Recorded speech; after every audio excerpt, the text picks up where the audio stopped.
So I think if you take a step back and big picture, how are we going to get to where we want to go? So you want to verbalize your goal, and I think there's two key components to finding these big winners. Is yeah, you need the fundamentals, you need weekly patterns, and really what I like to use and what I want to focus on in today's presentation is short-term patterns. The fundamentals are so important to narrow down what stocks to look at and really try and limit your universe of stocks to use your capital in the most efficient way. The weekly patterns define the scope, the character, discover opportunities. But really, short-term patterns, what I find they do for me is they really maximize the risk versus reward. They provide multiple opportunities to get into the stock, and they provide adaptability. So once you find a high probability target, one of the issues I had with CanSlim and the approach that they took with the bases is that if you miss that ideal entry, you're kind of stuck waiting. And I just knew over time with experience with day trading and all the different swing trading I did that there are multiple ways to buy a stock. The logic behind the weekly patterns that Bill put out in his fantastic book is great. I still use those buy points. I just don't use them without other techniques. So I use multiple techniques. What I did was I took all the short-term patterns I learned over the years. I categorized them. I've read so many great books on this. There's candlestick books, bar pattern books, and I kind of realized that they kind of all different fit into 4 different categories. So if you look at short-term patterns specifically, there's coil patterns, there's breakout patterns, pullbacks, and what I call expectation breakers. So most people like to use breakouts. Basically we're looking at a breakout above a prior high, above resistance, usually with increasing volume. And there's good reason for that. I mean, the reason you want to do that is because the market is confirming that this stock is being accumulated, is being bought. And the downside of that I would say is that it's really obvious. And I mean, I think it would be like Algo 101 to kind of program where a high is on the market and run it up. And, oftentimes in my trading, especially when I was day trading market making, I would just see these gaps, like these air pockets around highs and lows. I mean, so as you'd be approaching a high, there'd be almost nobody buying right before the high because there's a resistance point. And the second you get above that high, there'd be that flurry of buys that would come in. And so people realize that. And some people, their business is not buying these big long-term movers. If they can break out a stock and slam it back in and shake everybody out for a few percentage points with a decent sized volume, that's a very successful trade for them. And that's what happens a lot of the time. So these algos, especially now that there's all these algos and they're so strong and there's so much money backing them, that they'll break these highs, break these lows, trigger all these stops and reverse things the other way. And really, it's kind of like everything else. I mean, if you look at Jesse Livermore, Reminiscence of a Stock Operator, I know he's been spoken about today. Great, fantastic book. But nothing really new happens in the marketplace. So for years, everyone used to chastise the market makers on the floor and all the guys that would be kind of like taking these spreads on these stocks or triggering stop orders. Well, okay, fine. Everything's gone digital. Everything's electronic. That doesn't really happen the same way anymore, but it does still happen through algos. So I mean, it's kind of been programmed the other way, and it always keeps happening because it's human psychology, it's demand and supply, and whether it's 2 or 3 guys in New York doing it, or it's one, giant algo with its server farm somewhere else. I mean, it doesn't really matter. It's still going to take place. So for breakouts, back to the original point, the reason breakouts are great is because, you have the market confirming that the move is happening. The downside of that is that it's kind of obvious and it's very easy to get faded. So typically the way I like to use breakouts is, early in a stock market trend, breakouts work very well because everything's been sold out. Look at the coronavirus drop last year, for example. Everybody sold in panic. Short-term traders were short. Long-term guys blew out everything they had to. It's risk first. When there's a fire, everyone heads to the same exit, tries to get out, and it's a big, massive drop across the board. So when the move finally turns and that bear market is over and the new bull market is starting, all these breakouts work because there's no one is going to be there trying to fade this breakout and for 2 or 3%. because there are no weak hands to shake out. Everyone who's buying these breakouts are funds that have sold lower, guys who are short, people who want and need this stock. So if they're buying the stock at $25 on a breakout, if you bring it down to 24, they're not worried. They're probably gonna say, okay, I'll buy some more of that, a dollar cheaper. But as the trend unfolds and you go for many months and you look at some of the big winners of last year at the end, when it becomes kind of obvious and people are tweeting, oh, look at, EXPI breaking the highs. And, at this point, it becomes so obvious. And, traders who are trading short term, they don't have deep pockets. They don't have deep conviction, and if they're buying the stock and they have to sell it on a quick drop because they're cutting their loss, you're just an easy target for the algos. And so it's really these big institutions, when they're coming in like giant whales accumulating the stock, that's a wall of buying that an algo will not fade. And the quality of the buying is different. So when I would be day trading and I'd be, typically very focused on a few stocks and trading very big size in terms of percentage of volume, I could just tell by the way the orders were executing if it was, one-off guy buying some stock or it was someone consistently buying the stock. I mean, I would see like the same, in Canada, we'd have a broker number that would show every time an order was filled. But I could tell if it was the same buyer using 2 or 3 different brokers. You would just tell the time between buys, the size of the buys, the percentage of participation of volume. It became very apparent if there was someone who was really urgently trying to buy a stock. So, if I was able to visualize that as a human with my eyes, just watching the stock, imagine with the deep data analysis that these algos have today. I think it's probably very easy to pick off when it's a whale coming along or when it's a few little fish just trying to take a trade. So that's why breakouts often fail. And that's why I like to use a variety of techniques. I like to use coil patterns, pullbacks, breakouts, and expectation breakers.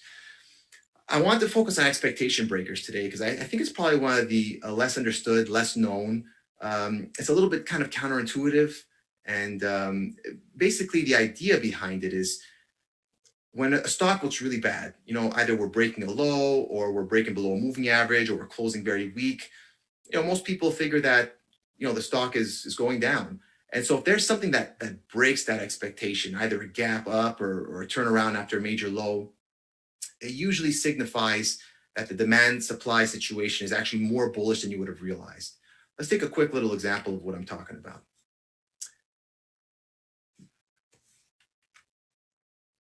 So the first example I want to speak about is called the 3 EMA shakeout.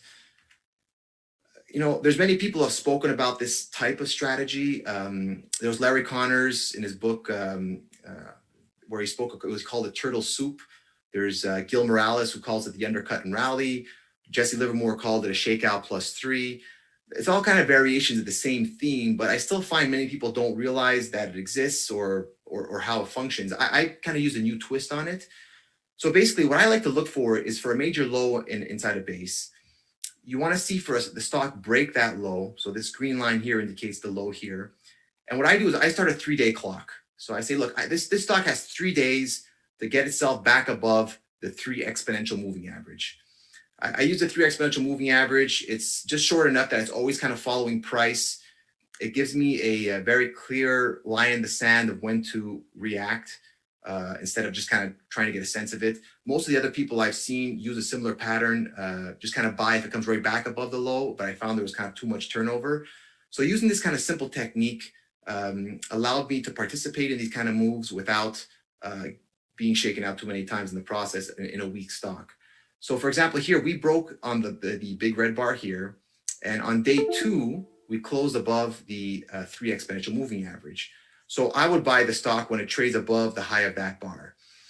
And, there's other ways I use this 3 exponential as well, but you'd be amazed just waiting for it to close above that 3 exponential and trading above that high, how many times that will avoid you from being, stopped into a stock that's kind of just like a fake movement. So that extra step of waiting for the next day and the extra confirmation is a pretty powerful confirmation that the move is happening. And so the real logic that's going on behind this is that this is a major low. Everybody knows it's a major low. Even the day traders know it. The swing traders know it. Even people who are looking at longer term patterns see this low in the 50 days. And, they're saying to themselves, well, if we break the low, it should stop at the 50. So there's kind of everyone's eyes are on this low.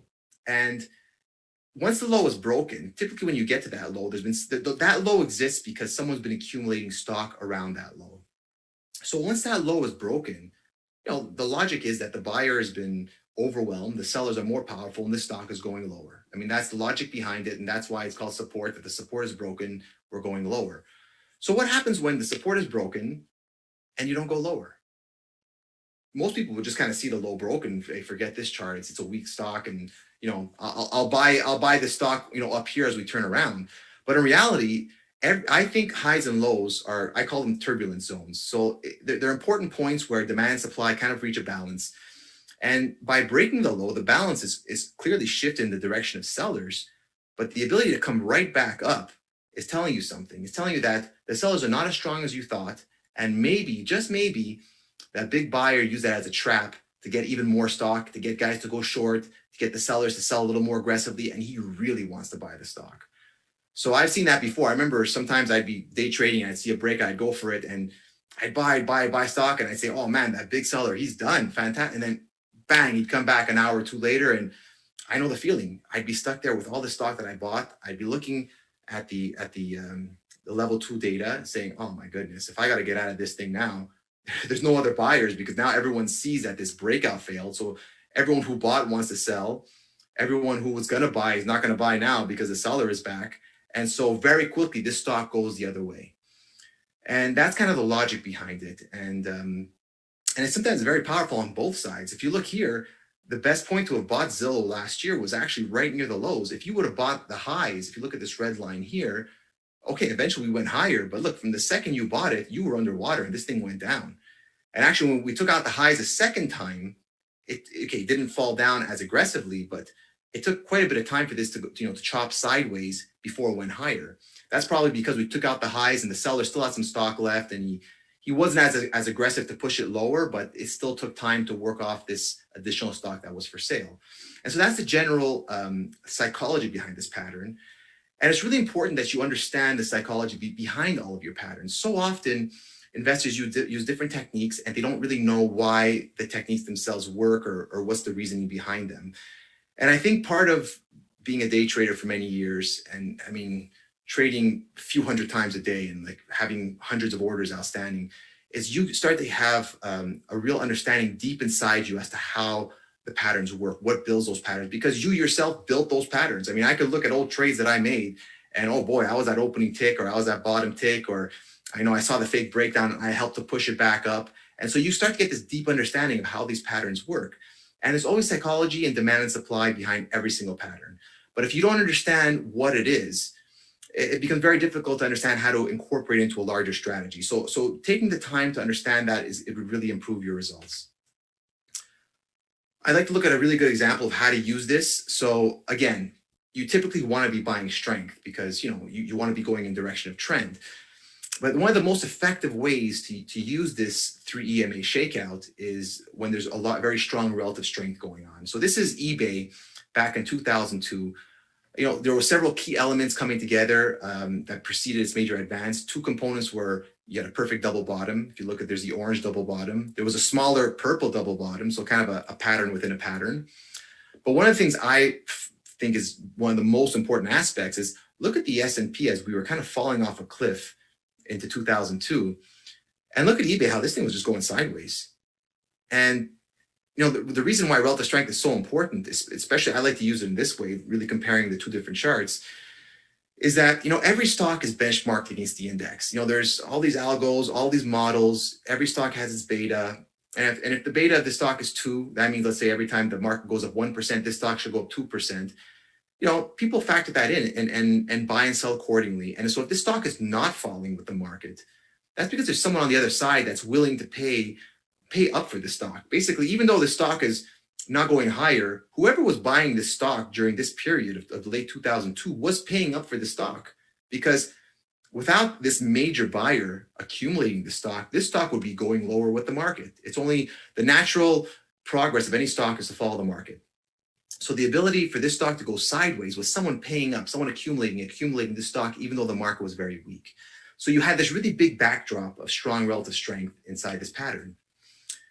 And if you take a minute and you look at the daily chart, you'll see right here and at the second low, we took out the prior low of the double bottom base in late July. And look at that, 1 bar, 2 bars, we closed above the 3 exponential, and then we took out the high of that bar. Soon after, we had the shakeout plus 10% entry, which that's the Livermore entry. Then we had the double bottom, the first double bottom entry, the second double bottom entry. And ironically, one of the worst points to buy this stock on the right side was just above the old high. It took it out by, I don't know if you can see it so well here, by just a few ticks and immediately went down. Doesn't mean it necessarily stopped you out, but it was an immediate pain point.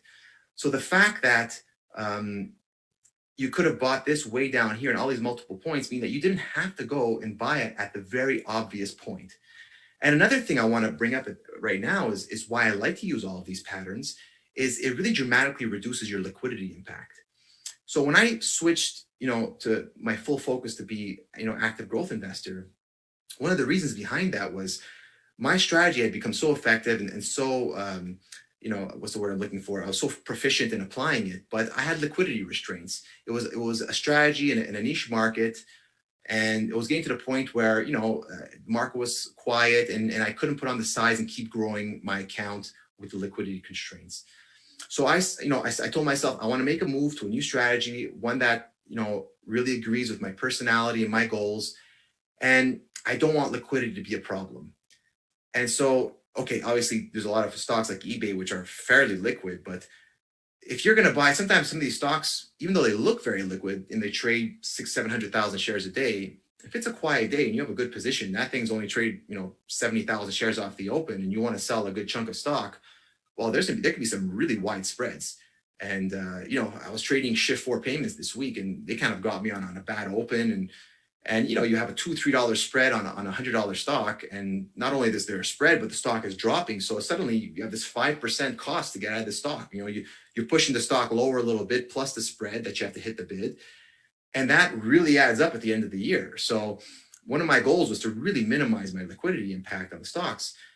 And one of the best ways to do that, I found, was to use multiple entries to get in, multiple ways to get out if I want to scale out. And the logical basis behind that was all these funds that are accumulating positions, they're accumulating these stocks for weeks and weeks and weeks. So there's going to be multiple patterns, multiple points that are telling me that the buying is continuing. And that's why I put all of my short-term patterns into 4 categories, and I use them all at different points in the stock cycle. I can amass a very concentrated position very carefully over time with very specific points. And I don't have to wait just for the high of a stock. Or if I do miss the high of a stock, I have many other ways to buy it just a little bit later. So that's why I like to use all these buy points. But to stay focused on the EMA shakeout, this was a perfect entry point right here. And you had fantastic upside. And when you think of risk reward, you have a very small risk here. If you break the lows, you're wrong. But if you're right, just to go back, you're up 290% in 2 years. So what's the risk reward when your stop is 4 or 5% or 3% or 2%, depending how controlled the pattern is? But you have a 290% upside. I mean, okay, maybe I'm exaggerating the upside. That's if you would have held the whole leg. But if you're building a position, which I do sometimes, and for example, when Livongo was one of my biggest winners last year, some of the initial buys I had, if they would have failed, I would have sold them relatively quickly. But those buys from 27, I ended up selling at $144 a share. So what's the risk reward? I mean, I could be right on one stock like that, and I could be wrong on many, many, many stocks and still be very ahead of my account. And that's my goal. Let's take a look at Veeva. Veeva is another, I think everyone knows eBay, obviously the online auction site. Veeva is another company that had a booming business. They're still doing well. Just maybe they're a little more mature nowadays. But if we take a look at the Veeva setup here, we had relative strength on multiple time frames. We had, if you look here, the S&P was much lower over 2018. We broke the lows from earlier in the year. Veeva did not, if you look at this black arrow. And even on a shorter-term time frame, the S&P pretty much nosedived into the end of 2018, and Veeva just barely eked out lower lows here in this pattern. And this was pretty much overall a double bottom base. So you had the relative strength background, which is very important because, again, you don't want to just be looking to buy the breaks of lows. You want to use this in the context of all your other principles and in the context of reaching your goal of buying a strong stock in a secular growth trajectory. You just want to do that with the best controlled risk possible. Now, look at this fantastic setup here. We broke the low, and day one, day two, you close above your 3 MA, and you buy above the day two high, and there you had, okay, here in this case here, your risk was a little bit bigger because you had a very big bar, but in the big scheme of things, it was still a relatively low risk entry right off the lows of the December lows, and Veeva turned into a big winner. If we look here, you had 115% move in just 6 months. So again, it's a very powerful setup. Doesn't happen all the time, especially if you're waiting for the bigger context of things. But when it all comes together and coalesces, it's a very powerful way to put this together. I know I'm running up the clock here. I want to talk about another pattern, the kicker. So I spoke about this with Richard in the video market chat I did with Richard, I think it was the end of 2020. And some people kind of misunderstood how it works. I thought I'd go into it a little bit deeper. It's a pattern I do use, but I thought I'd kind of dive in with some deeper examples. So basically what happens with the kicker is that you're closing lower than the open. So with candlesticks, when it's a red bar, it doesn't mean it's down on the day. It just means that it's closing lower than where it opened. So a kicker is when, the prior day is closed lower than the open, and we open above the open of the day before, basically above the entire body of the prior candle. So we discussed the psychology of the prior setup. What's the psychology going on here? Well, oftentimes when I was swing trading and day trading, very actively trading, if I was in a bull market, if the stock was, if it was 358, 359, this stock is trading high of the day and there's momentum and we're moving higher, it was a slam dunk trade. Buy the offer, buy as much stock you could get. Next morning, you're going to flip it out just a little bit higher. It's in a really strong trending market, it was kind of like as close to free money as you're going to find. Now, what happens when you're putting that on in this situation here, you're closing weak, everyone's expectation, this is going to open lower tomorrow. Thank God I sold my stock, or, whoa, good thing I got short before the close. And instead of not only do you open higher the next day, you open higher than the whole prior body of the day before. So now everyone who sold is saying, whoa, what happened here? Why are we opening up so strong? There's probably news came out or some kind of market shift. So everyone who sold realizes, oh, I made a terrible mistake. I need to buy my stock back. And everyone who sold short says, oh boy, I'm really cornered now because I'm short and this is gapping way higher. I'm already at a loss, and everyone's gonna start buying this thing because there's some kind of new dramatic event that took place. So I have to cover my short, plus the buyers who are actually lifting this. So you basically have all three aspects of people who sold, who are trying to buy, the new buyers and short sellers coming in to pick up the stock. And that's the psychology of why this works. And again, when you put this in context of bigger patterns, it gives you a very low risk entry. I mean, if you're buying on this gap of bar, if this stock goes negative on the day, so if you open up 4% and you go negative, clearly the gap is negated. The gap was either news that was sold off, or the news wasn't significant enough, or whatever the situation would be. And so you just sell the stock. So if the gap is 3%, you have a 3% stop. It's a really controlled situation, and you know very quickly if you're wrong. But if you're right, because you have all this demand coming in, short sellers covering, sellers buying back, and the new buyers coming in, you usually get very quick moves in your direction. And so that's why it's a very good low risk entry with a lot of upside. If we take a look at crowd in the big context of things, did you notice that we had a big prior uptrend? Obviously, it's a big tech leader. Did you notice that the kicker was also a 3 EMA shakeout? We broke the prior low, and the day that it kicked, you actually closed above your 3 exponential moving average. And so sometimes it's amazing how all these patterns come together, and they really paint the picture on what the short-term dynamics are of demand and supply. And I would really recommend that you pick a few patterns in each of these 4 categories to come together so that you can adjust to expectation breakers. You're ready to react with pullbacks. You can buy breakouts and stocks that are coiling. You're ready to buy, and so you can really react to any kind of market situation. And the reason you want to be able to react to any market situation is that there aren't that many super fantastic stocks out there. There are many, but out of 10,000 stocks, I mean, you're talking a few handfuls of stocks. So if you find a stock that's a real big winner, you finally get to know the company, you find the fundamentals, and you realize you want to have a big position here, you don't want to miss it. You want to have a way to get in, and having all these different techniques is a fantastic way that I found to do that. One last example here is, I just want to talk about Veev. You probably obviously didn't recognize it before when I mentioned it, but after the Shakeout +3 setup here, we moved up, we pulled back one last time, and we kicked right back up. So even if you did miss out on this 3 EMA shakeout, if you said to yourself, oh, this bar is just too big a bar, I don't want to take the risk, you could have bought on this gap up bar here, or you could have even bought on the close of that bar. So there's multiple ways to kind of jump into the stock. And you'll see that once you have all of these different patterns, organized, categorized, you'll see how kind of the market just pulls you into the market when it's the right condition. So if it's the right conditions, these patterns are going to start to form and come in because of that, the demand and supply is shaping that way. And in a big old bear market or a big drop, there's no kicker patterns. You're not gapping up above a prior day. No one's stepping in to do that kind of buying. Or in a big bear market, if you break a low, you're breaking the low and you're going much lower. There's no coming back into the pattern.